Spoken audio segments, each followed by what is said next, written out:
Kanuni ya mtajo wa kwanza, the principle of first mention. Katika kanuni hii tunasema hivi: kabla hujaanza kufanya uchambuzi kuhusu jambo lolote, jambo la kwanza la kufanya ni vyema kujiuliza, kitu hiki kimetajwa wapi kwa mara ya kwanza? Nataka kufundisha juu ya maombi. Maombi yametajwa wapi kwa mara ya kwanza? Nataka nifundishe juu ya hekalu.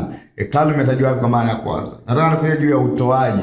Utoaji umetajwa wapi kwa mara ya kwanza? Juu ya laana, ukombozi, msaidizi, Roho Mtakatifu. Nataka nione wapi ametajwa kwa mara ya kwanza. Kwa nitakachotakiwa kufanya hapa, jambo la kwanza ni kujua namna ya kusearch Biblia, namna ya kutafuta maneno kwenye Biblia. Na unaweza ukatumia itifaki za Biblia ambazo watu wengi wanayo, lakini siku hizi tuna Biblia za soft copy. Unaandika tu neno maombi, unaona imetajwa wapi kwa mara ya kwanza. Unaanza kuchambua maombi kutokea pale. Kwa nini tunatumia mtajo wa kwanza?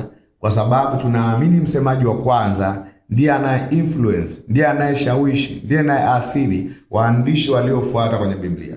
Kwa mwandishi wa kwanza kwenye Biblia ni Musa. Kwa maneno mengi ambayo yanatumika na manabii kwenye Agano la Kale ni fundisho la Musa. Kwa ukikuta anatumia neno sheria, lazima urudi kwa Musa, sheria ilimaanisha kitu gani?